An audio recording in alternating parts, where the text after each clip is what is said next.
Welcome back to TD Garden, everybody. My name is Mike Petraglia, joined as always by Bruins expert columnist for WEEI.com, DJ Bean. DJ, the Bruins take care of business, exactly what they wanted to do on Saturday, beating the Red Wings 4-2 and earning some well-deserved break time. And I asked Torrey Krug after the game, when you take care of business like this, you really do yourself a favor as you go forward in the playoffs. Absolutely. I mean, consider that it's another game that they don't risk injury of any of their players, right, and it's more time that they, and this is no disrespect to Justin Florek or Jordan Caron, it's more time that they will be playing with their full lineup, assuming that they start to get these guys back.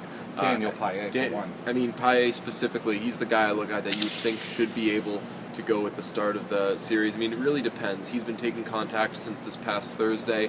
Assuming they start Thursday, Friday, Saturday, sometime in that area, that's a week plus of taking contact. At that point, you would think that he would be ready. You never really know with head injuries, as they say, but I mean, Kelly remains up in the air, but you would think that they position themselves now they'll have this time, and then by the time they get back into game action, maybe they're a step closer to having their full lineup.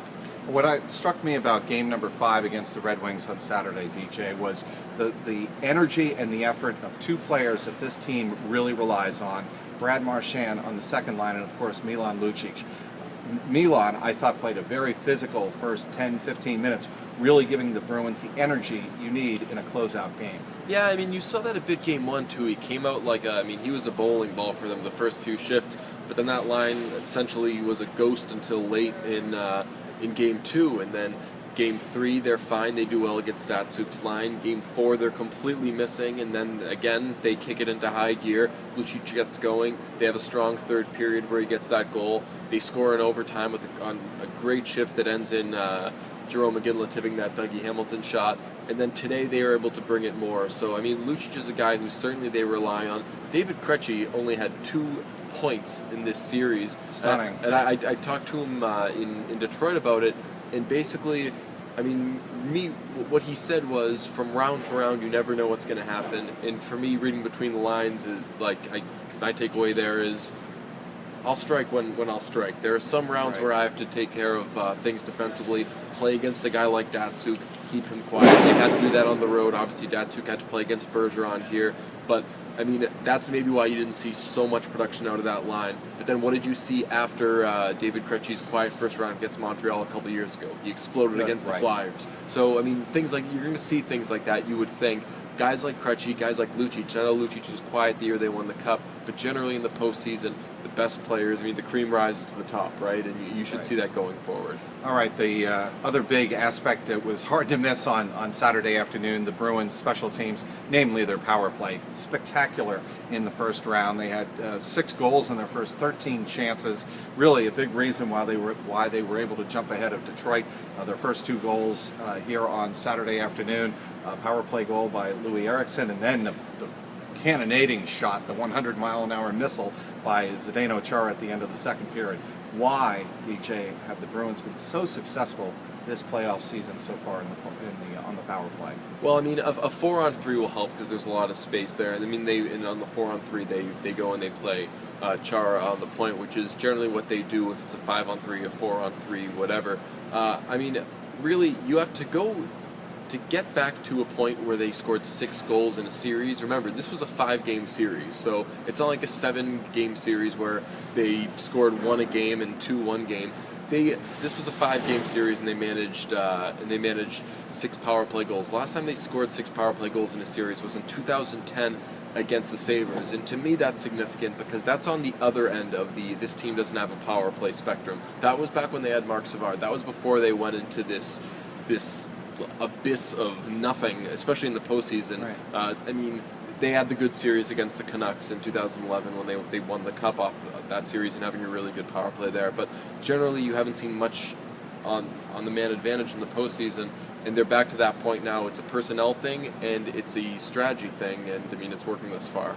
Does it now become the big question? Does it translate to the Montreal Canadiens series, where you figure the Bruins are definitely going to need power play specialty to really match up against the Canadiens' speed and skill. Right, and I mean, you also have to look at their PK there because there's going to be a lot of penalties. I mean, basically, I looked at the last few minutes of that second period and early into the third period when they were calling penalties rapid fire. Yeah, the refs took over the game and it was kind of a tough thing to watch, but you know that you're going to have a stretch like that at some point when you're playing the Canadiens, whether it's at Bell Center or at the Garden. Remarkably, the Canadiens have only drew just one less penalty on the road than they did at home. So their tricks work absolutely anywhere. So that's going to happen at some point during this series. And yeah, I mean, making up for their speed, matching their offense, that's going to be a big thing for the power play. But for the Bruins, as I look towards the Canadiens, I think got to lock in on the PK, which is what they were able to do. They held Detroit to only 2 power play goals, and obviously they have some heavy hitters offensively. Well, and I had the chance to ask Zdeno Chara, the Bruins captain, about something that was a little bit, if there was one negative to take from this game, I thought it was the discipline. And I thought, as much as we talk about the strength and the forecheck of Milan Lucic offensively, late in this game, there was a lack of discipline. You had Brad Marchand taking a roughing penalty. You had Luch taking a high sticking, I believe it was, giving Detroit chances that they necessarily didn't need. And I asked Chara after the game if there was a fine line between playing with energy and playing with discipline. And you have to play with discipline. And Chara said, going forward, we have to know how to adjust to the officials, really point blank. Well, even a guy like, well, that's the thing, actually. I mean, the thing is adjusting to the officials because, yeah, Lucic takes that penalty, they score, and then De Keyser takes the penalty, and then from there, you get the call against Louis Eriksson, goaltender interference, which was not goaltender interference. And, I mean, it gets to the point where suddenly the refs are blowing their whistles so many times they don't know how to stop themselves. And you do kind of have to stay the course. And, I mean, confidence in your own special teams is important there because, I mean, the Bruins were 3rd in the regular season in power play, 8th in PK, so they know they can kind of weather that storm, but you kind of wonder just how long is it going to go on, and it really did kind of go on until the end of the game. Marchand ends up getting 2 roughing calls against him, really right up until Detroit took their second too many men penalty of the series. I mean, it was nonstop. Going into this series, the second round playoff series, DJ, I'll ask you, who do you like and why? Well, I like the Bruins because I think that there's no excuse for them to fall to any team until they get to the Stanley Cup Finals. And you know what? As I watch the Blackhawks and the Blues putting 2 and 2 together, one of those teams isn't going to make it to the Western Conference Finals. So that's one less team that you have to worry about, obviously, because of the way they're matched up. But, I mean, as I look at the Eastern Conference, there's nobody that should be able to beat the Bruins. So if the Bruins do lose, if the Bruins had lost this series, it would have been on them more than it would have been a great story for the other team. I do think the one player that should scare you the most if you're a Bruins fan, and maybe it isn't, but it should be, is Carey Price. The man runs so hot and so cold, and Bruins fans have seen the highs and the lows from him, but I mean, with streaky guys like that, you've got to think that at some point, one year, they're just going to carry a team. Maybe it's this year. I mean, they certainly have the offense. They've added to it with Thomas Vanek, who that should be a fun thing to talk about for an entire series. But Carey Price is the guy that I worry about if I'm the Bruins. For the 33rd time, the Boston Bruins and Montreal Canadiens will be meeting in the playoffs.